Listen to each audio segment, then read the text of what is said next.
नहीं जाओ भौजी नेपालिए नहीं जाओ भौजी नेपालिए और जियत प्यार भैया नहीं जाओ भौजी नेपालिए। माँ कौशल्या रिकॉर्डिंग स्टूडियो दिघिया चौक सुपौल।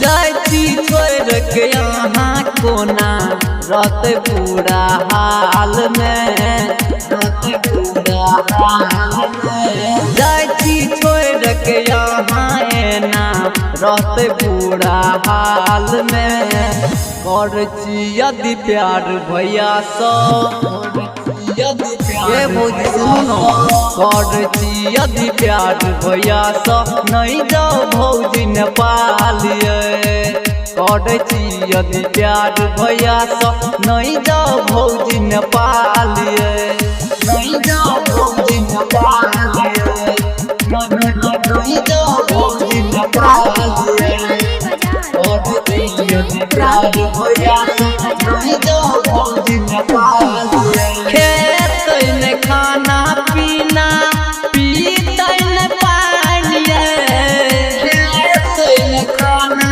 पीना पीतन पानी रात भर जागल रहतई भैया कान कानिए रात भर जागल रहतई भैया कान कानिए रात भर जागल रहतई भैया कान कानिए भैया कान कानिए। हाँ सबके प्यार में कौन लैका गेलै कालिए लैका गेलै कालिए। हाँ सबके प्यार में कौन लैका गेलै कालिए कर यदि प्यार भैया सो भैया सो कर यदि प्यार भैया सो नहीं जाओ भौजी नेपालिए कर यदि प्यार भैया सो नहीं जाओ भौजी नेपालिए नहीं जाओ भौजी नेपालिए नहीं जाओ भौजी नेपालिए और यदि प्यार भैया नहीं जाओ भौजी नेपालिए। छोट छोट बात पया फुला लै गालिए छोट छोट बात पया फुला लै गालिए गुस्सा से करन रहै छी मुँह अपन लालिए गुस्सा से करन रहै छी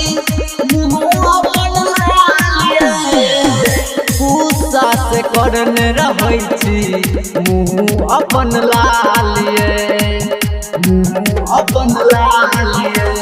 प्रमोद पवन भैया से यहाँ ठोकै छी तालिए ठोकै छी तालिए।